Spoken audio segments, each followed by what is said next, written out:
उसके बाद मैंने ये स्कूल के बच्चे जा रहे हैं छोटे छोटे। अस्सलाम वालेकुम दोस्तों, कल मैं निकला था वीडियो बनाने के लिए, पर वो है कि बताते बताते मैं भूल गया। तो आज मैं आपको बताऊंगा कि इटली का वीज़ा मेरा कैसे लगा और कौन कौन से डॉक्यूमेंट्स मैंने उसमें लगाए थे। तो ये है कि कल वीडियो के अंदर स्टेबलाइजेशन का भी बड़ा प्रॉब्लम हुआ था, काफ़ी हिल रही थी। वो तो खैर मैंने सेट किया था, मगर वो साइज़ थोड़ा सा ख़राब हो जाता है। इसके अलावा ये है कि टॉपिक मैंने सारे मिक्स कर दिए थे, स्टेटमेंट और होटल बुकिंग्स वगैरह के। तो आज मैंने सोचा कि कहीं पर बैठ कर आपको सिर्फ वो बताता हूँ कि मैंने कौन कौन से डॉक्यूमेंट्स लगाए थे। उसके बाद अगर टाइम मिला तो फिर स्टेटमेंट और होटल बुकिंग्स वगैरह का भी सब आपको गाइड करूँगा।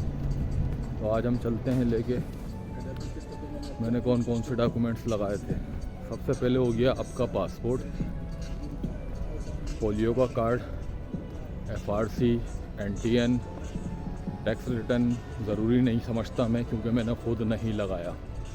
अगर आप बिज़नेस कर रहे हैं तो फिर तो लाजमी है कि आप लगाएं, और अगर आप बिज़नेस नहीं कर रहे तो मैं समझता हूँ कि आप टैक्स रिटर्न ना लगाएं तो बेहतर है। और अगर आपने टैक्स सही से भरा है, ये नहीं किया कि आपने मतलब करोड़ों की ट्रांजैक्शनें दिखा दी पूरे साल के अंदर और टैक्स भरने के टाइम पे आपने नुकसान दिखा दिया, तो बेहतर है कि ना लगाएं आप। स्टेटमेंट के अंदर वो आपको अगले वीडियो में मैं बताऊंगा कि स्टेटमेंट कैसे मेंटेन करना है। फ़िलहाल मैं आपको बताता हूँ। पासपोर्ट हो गया आपका, पोलियो का कार्ड हो गया, FRC हो गया, इसके अलावा होटल रिजर्वेशन हो गई आपकी, और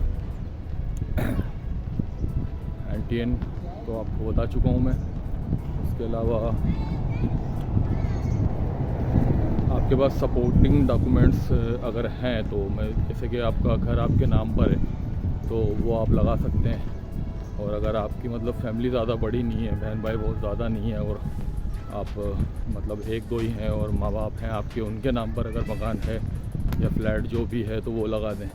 उसके अलावा सपोर्टिंग डॉक्यूमेंट्स के अंदर आपका वो हो गया, जैसे कि कोई FD है या कोई आपने लाइफ इंश्योरेंस वगैरह लिया हुआ है, तो सपोर्टिंग डॉक्यूमेंट्स के अंदर लग जाते हैं। वहाँ लिखा हुआ ना भी हो भले तो आप लगाओ, क्योंकि मैंने खुद लगाए थे। मेरे पास एक लाइफ इंश्योरेंस थी 4 साल से, मैंने लगाया, उससे बहुत फ़र्क पड़ता है, सीधी बात है।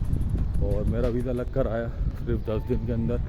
कोई ऑफिस में इंक्वायरी नहीं गई, कोई मेरे पास कॉल नहीं आई, और अल्हम्दुलिल्लाह वीज़ा 10 दिन में मेरा लग कर आया। और मैं इटली आया, और अभी इस वक्त मैं इटली में नहीं हूँ, पुर्तगाल में हूँ। कि अगर कुछ लोगों ने शॉर्ट्स में छोटे मोटे क्लिप देखे हों तो उनको पता चल गया होगा मैं पुर्तगाल में मौजूद हूँ, इटली में नहीं हूँ। तो प्लान यही था और सबका प्लान यही है। तो अगर हॉस्टल या होटल बुकिंग जो भी आप लगाएंगे वो आपने ज़रूरी नहीं कि पेड लगाएं, कंफर्म बुकिंग लगाएं, मगर कम से कम अपने कार्ड से लगाएं, अपने डेबिट कार्ड से लगाएं। अगर क्रेडिट कार्ड है आपके पास, पेड कर सकते हैं तो करते हैं भाई। मैं नहीं समझता कि आप पेड लगाना ज़रूरी है। मैंने अपने डेबिट कार्ड से सिर्फ कंफर्मेशन लगाई थी, जो कि होटल बुकिंग्स वगैरह से, अगूडा से और भी वेबसाइटें हो जाती है। तो मैं कोई फ़िक्स नहीं करता कि कौन सी वेबसाइट से मैं उसको बुक करूँगा। मैं सीधा गूगल मैप के ऊपर जाता हूँ और वहाँ पर जिस भी सिटी के अंदर, जिस भी कंट्री की सिटी के अंदर हॉस्टल या होटल बुक करना हो, वहाँ पर मैं लिखता हूँ, तो खुद बहुत सारे वहाँ पर नज़र आ जाते हैं। उसमें जैसे सस्ता वाला जो होता है कम प्राइस में, और जो जिस लोकेशन पर मैं चाह रहा हूँ, ज़रूरी नहीं है कि सस्ता वाला ही हो, खाली जिस लोकेशन पर मैं चाह रहा हूँ। जैसे कि आपको थोड़ा सा गाइड करूँ मैं, कि मैंने शो कराया है कि मैं इटली में उतरूँगा फियूमिसिनो एयरपोर्ट के ऊपर, और वहाँ से मैं ट्रेन पकड़ के निकलूँगा तो नियर टर्मिनल स्टेशन कि वहाँ करीब में कौन सा हॉस्टल पड़ रहा है, तो वो वाला हॉस्टल में बुक करूँगा। तो वीज़े के लिए ज़्यादा बेहतर रहता है। बेशक आप बाद में चेंज कर दें, क्योंकि वीज़े के टाइम जो मैंने दिया था वो दूसरा था, और बाद में फिर टिकट की वजह से मेरी डेटें आगे पीछे हो रही थी, तो उसकी वजह से मैंने चेंज कर दिया उसको। उससे कोई हर्ज नहीं है, मगर कोशिश करें कि ऐसा दिखाएं कि आपका करीब करीब है।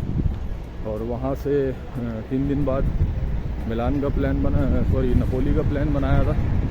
2 दिन नपोली के अंदर स्टे मार के फिर 3 दिन मिलान का प्लान दिखाया था मैंने। तो ये तीनों अलग अलग सिटीज़ में हॉस्टल बुक किए थे, और आखिरी में जब मैं वापस शो करवा रहा था कि अपनी कंट्री बैक मारूंगा, तो उसमें यही शो कराया था कि मैं मिलान के एयरपोर्ट से निकलूँगा। ठीक है, तो ज़रूरी नहीं है बहरहाल ये क्या वहीं से निकलें, कहाँ से निकलें। बहरहाल ज़्यादातर जो शेंगन कंट्रीज़ के अंदर लोग आते हैं तो उनका प्लान तो यही होता है कि वो पुर्तगाल के अंदर आएँ। आजकल जो चल रहा है मैं बताता हूँ। तो कुछ लोग होते हैं ऐसे भाई वापस भी जाते हैं, तो उनको तो इतना इशू नहीं होता, पहले भी उन्होंने लिए हुए होते हैं शेंगन के वीज़े। मगर जो लोग स्पेशली नए आ रहे हैं या ट्राई कर रहे हैं कि उनको आना पुर्तगाल ही है, क्योंकि सीधी बात है भाई पाकिस्तान से तो मेरे ख्याल से नहीं देता, क्योंकि मेरे ख्याल से नहीं पक्का ये टूरिस्ट वीज़ा नहीं देता पुर्तगाल पाकिस्तानियों को। ठीक है, तो उसके अलावा आपके पास ऑप्शन यही बचता है कि शेंगन की 26 कंट्री हैं, उसमें कहीं भी अप्लाई कर दें। क्रोएशिया भी नई ऐड हुई है 27वीं, तो कहीं भी अप्लाई कर दें आप और वहाँ से घूमते हुए आ जाएँ। और उसके बाद तो आपको कोई भी नहीं रोकता, मगर बाई चांस कुछ लोगों को रोका भी है, जैसे कि फ़्रांस वगैरह में पूछ लेते हैं वो। और उसके अलावा जैसे मैं इटली में उतरा, वहीं पर जो सवालात पूछे गए वो जो वहाँ से पुर्तगाल के लिए फ़्लाइट ली तो किसी ने कुछ भी नहीं पूछा, ना वहाँ से पूछा ना यहाँ से पूछा। तो मेरे ख्याल से इंफॉर्मेशन काफ़ी है इतनी। अब मैं सेकंड वीडियो बनाऊँगा, मेरे ख्याल से अभी रिकॉर्ड करूँगा, बाद में डाल दूँगा। स्टेटमेंट को किस तरीके से मेंटेन करना है, जितना मुझसे हो सका मैं आपको गाइड करके समझाऊँगा। बाकी आपकी मर्ज़ी है कि आप उसको समझना चाहें या समझने के बाद भी फिर वही सवाल करें कि कैसे करें और इतना है हमारे पास अकाउंट में और ये है वो है। तो चलते हैं, अभी दूसरी वीडियो बनाते हैं पोर्ट के पास जाकर।